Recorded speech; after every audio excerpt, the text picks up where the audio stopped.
بسم اللہ الرحمن الرحیم۔ السلام علیکم ورحمۃ اللہ وبرکاتہ۔ ناظرین، عورتوں کے اعتکاف کرنے کا کیا طریقہ ہے؟ نیت کیسے کریں گی؟ عورت کون سی جگہ پر اعتکاف کرے؟ عورت کے لیے اعتکاف کی حالت میں کون سے کام کرنا جائز ہیں؟ مثال کے طور پر عورت اعتکاف کی حالت میں گھر کے کام کاج کر سکتی ہے یا نہیں؟ عورت اعتکاف کی حالت میں کھانا وغیرہ بنا سکتی ہے یا نہیں؟ عورت اعتکاف کی حالت میں اپنے شوہر سے بات چیت کر سکتی ہے یا نہیں؟ عورت اعتکاف کی حالت میں بیڈ یا چارپائی پر سو سکتی ہے یا نہیں؟ عورت اعتکاف کی حالت میں کون سی عبادات، کون سے اعمال کرے اور کن چیزوں کے کرنے سے اعتکاف ٹوٹ جاتا ہے؟ یہ وہ تمام باتیں ہیں جو آج کی اسی ایک ہی ویڈیو میں میں اپنی اسلامی بہنوں کے ساتھ شیئر کرنے جا رہا ہوں۔ مجھے امید ہے اگر آپ یہ ویڈیو مکمل دیکھ لیتی ہیں تو آپ کو بہت فائدہ حاصل ہوگا۔ بہت سارے مسائل آپ کو اسی ایک ہی ویڈیو سے سیکھنے کو ملیں گے۔ اسی لیے اگر آپ اس رمضان اعتکاف کا ارادہ رکھتی ہیں تو آپ یہ ویڈیو مکمل دیکھیں۔ انشاءاللہ اللہ جل شانہ، اللہ ذوالجلال یہ ویڈیو آپ کے لیے بہت زیادہ مددگار ثابت ہوگی۔ سب سے پہلی بات کہ اعتکاف کی فضیلت کیا ہے؟ دیکھیں، کتب احادیث میں اس کی فضیلت کے حوالے سے کئی ایک احادیث موجود ہیں۔ ایک حدیث پاک کا مفہوم آپ لوگوں کے سامنے بیان کرتا چلوں۔ نبی رحمت حضرت محمد مصطفیٰ صلی اللہ علیہ وسلم نے ارشاد فرمایا کہ جس نے رمضان کے آخری عشرہ میں سنت اعتکاف کیا اسے 2 مقبول حج اور 2 عمرے کا ثواب عطا کیا جاتا ہے۔ یعنی جو رمضان کے آخری عشرہ میں سنت اعتکاف کرے، اللہ رب العالمین اس سے 2 مقبول حج اور 2 عمرے کے برابر ثواب عطا فرماتا ہے۔ اب سب سے پہلا سوال یہ، اعتکاف کیسے کریں؟ عورتیں کون سی جگہ پر اعتکاف کریں اور نیت کیسے کریں؟ اس کا کیا طریقہ ہے؟ دیکھیں، اگر کوئی اسلامی بہن اعتکاف کا ارادہ رکھتی ہے تو اسے چاہیے کہ وہ 20ویں روز میں غروب آفتاب سے پہلے یعنی 20ویں روزہ کی افطاری سے پہلے اعتکاف کی نیت سے بیت المسجد میں داخل ہو جائے۔ بیت المسجد اس جگہ کو کہتے ہیں جو اس نے نماز عبادت کے لیے خاص کر رکھی ہے، یعنی جہاں پر وہ نماز ادا کرتی ہے۔ لیکن اگر کسی اسلامی بہن نے کوئی ایک خاص جگہ نہیں رکھی ہے، کبھی کسی روم میں نماز پڑھ لی، کبھی کسی روم میں نماز پڑھ لی، تو اب وہ ایک جگہ کو خاص کر لے کہ آج سے یہ میری بیت المسجد ہے، یعنی گھر کی مسجد ہے، میں یہیں پر نماز عبادات وغیرہ کروں گی، تو وہ اس کی بیت المسجد ہو جائے گی۔ اور 20ویں روز افطاری سے پہلے اعتکاف کی نیت سے وہ وہاں پر بیٹھ جائے۔ اب نیت کیا ہے؟ نیت اصل دل کا پختہ ارادہ ہے۔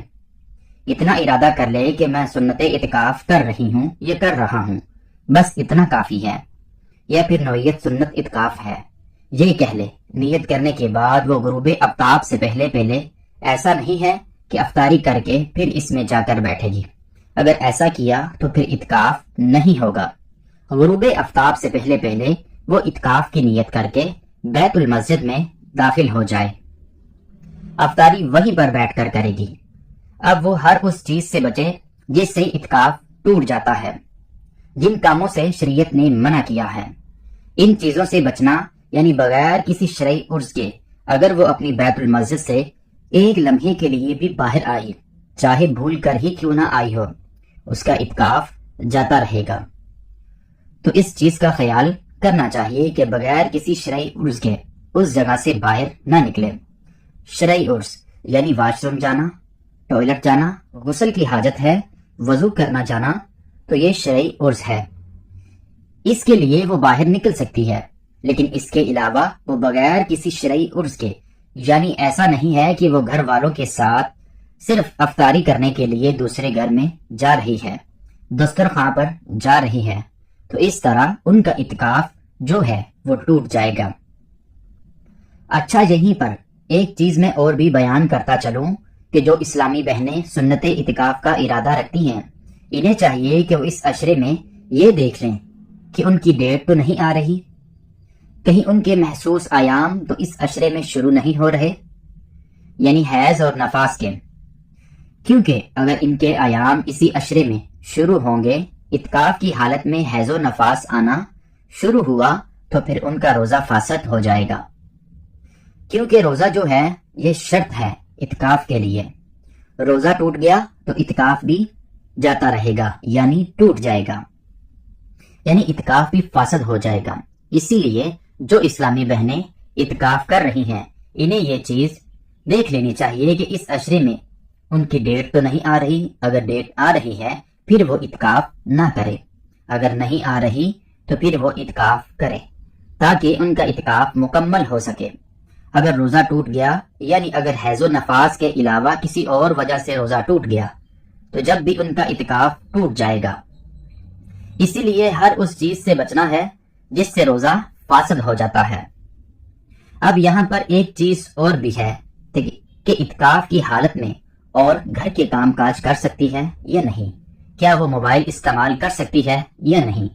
بہت ساری خواتین یہ سوال کرتی ہیں کہ گھر میں کام کاج کرنے والا نہیں، اس صورت میں ہم گھر کے کام کاج، جھاڑو پوچا، گھر کے بکھرے ہوئے سامان سمیٹنا وغیرہ کام کر سکتی ہیں یا نہیں؟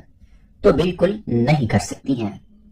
اعتکاف کی حالت میں عورت گھر کے کام کاج نہیں کر سکتی۔ اگر گھر کے کام کاج کرنے کی نیت سے وہ ایک لمحے کے لیے بھی بیت المسجد سے باہر آئی تو اس کا اعتکاف جاتا رہے گا، اس کا اعتکاف ٹوٹ جائے گا۔ ہاں ایک چیز ہے، اگر کوئی دوسرا کھانا بنا کر دینے والا نہیں، یعنی ایک اسلامی بہن ہے، وہ یہ سوال کرتی ہے کہ مجھے کوئی کھانا بنا کر دینے والا نہیں ہے، کیا میں خود کھانا بنا سکتی ہوں؟ اپنے لیے کھانا، سحری اور افطاری خود بنا سکتی ہوں؟ تو اس صورت میں اجازت ہے، پہلے تو وہ کسی ذمہ داری لگائے کہ وہ اسے کھانا وغیرہ مہیا کرے ان 10 دنوں میں۔ لیکن اگر کوئی نہیں ہے، کوئی مجبوری ہے، تو وہ اپنا کھانا بنانے کے لیے کچن میں جا سکتی ہے، کیونکہ یہ مجبوری ہے اور روزہ رکھنا یہ ایک شرط ہے اور کھانے کے بغیر گزارا نہیں۔ تو اپنے لیے کھانا بنانے کے لیے وہ باہر نکل سکتی ہے، وہ کھانا اپنا بنائے اور وہاں سے لے کر مسجد بیت میں آ جائے اور وہاں پر جا کر وہ کھائے۔ لیکن اگر وہاں پر کسی اور کا بھی وہ کھانا بنانا شروع کر دیتی ہے تو اس طرح اس کا اعتکاف جاتا رہے گا۔ اور اعتکاف میں بیٹھنے پر موبائل کا استعمال کرنے سے اعتکاف نہیں ٹوٹتا، ہاں البتہ موبائل کا صحیح استعمال کرنا چاہیے، لیکن دوسروں کے لیے نہیں۔ اس طرح ایک سوال یہ بھی پوچھا جاتا ہے کہ ہم اپنے شوہروں سے بات چیت کر سکتی ہیں؟ ہمارا شوہر ہم سے اگر بات کرے، اس سے ہمارا اعتکاف تو نہیں ٹوٹے گا؟ بالکل نہیں ٹوٹے گا۔ اعتکاف کی حالت میں شوہر بیوی سے بات کر سکتا ہے، بیوی بھی شوہر سے بات چیت کر سکتی ہیں، چاہے وہ فون پر ہی کیوں نہ ہو۔ جس طرح بعض اسلامی بہنیں بتاتی ہیں کہ میرا شوہر آؤٹ آف کنٹری ہے، میں اسے فون پر بات چیت کر سکتی ہوں؟ جی ہاں، آپ بالکل کر سکتی ہیں۔ ضرورت کی بات آپ کہے، فضول باتیں یعنی گھنٹوں آپ فون پر لگی ہوں تو اس سے جو روحانیت ہے اعتکاف کا جو مقصد ہے وہ ختم ہو جاتا ہے۔ مقصد ہے ان 10 دنوں میں دنیا سے کٹ جانا اور اللہ کی چوکھٹ پر اپنا ماتھا ٹیک کر اللہ کے سامنے گڑ گڑا کر اپنے گناہوں کی بخشش طلب کرنا۔ یا اللہ میرے گناہوں کو بخش دے، میں جب تک گناہ کی بخشش نہیں کروں گا میں یہاں سے نہیں اٹھوں گا یا نہیں اٹھوں گی۔ اپنے لیے جنت حاصل کریں، زیادہ سے زیادہ وقت عبادات میں گزاریں، قرآن مجید کی تلاوت میں، نوافل میں، درود پاک پڑھتے ہوئے، کلمہ شریف کا ورد کرتے ہوئے، یعنی زیادہ وقت آپ کا عبادت میں گزرنا چاہیے۔ فضول باتیں کرنا یہ درست نہیں ہے، اس سے روحانیت ختم ہو جاتی ہے۔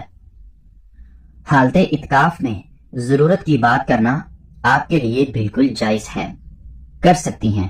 اس طرح ایک سوال یہ بھی پوچھا جاتا ہے کہ اعتکاف کی حالت میں کیا ہم بیڈ پر یا چارپائی پر سو سکتی ہیں؟ یعنی ہمیں کوئی تکلیف ہے، ہم نیچے نہیں سو سکتی ہیں؟ بالکل سو سکتی ہیں، لیکن اپنی بیت المسجد میں وہ بیڈ اور چارپائی آپ کی بیت المسجد میں ہونا یہ ضروری ہے۔ یعنی جو جگہ آپ نے نماز کے لیے مقرر کی اعتکاف والی جگہ ہے وہیں پر یہ چارپائی آپ لگا کر سوئیں۔ اگر وہاں سے نکل کر کسی اور روم میں جائیں گی یا روم کا جو حصہ ہے آپ نے نماز کے لیے مقرر کیا ہے اس سے ہٹ کر کسی اور حصے میں جا کر آپ بیڈ پر سو رہی ہیں تو اس سے آپ کا اعتکاف ٹوٹ جائے گا۔ جو آپ کی بیت المسجد ہے وہاں پر آپ چارپائی لگا کر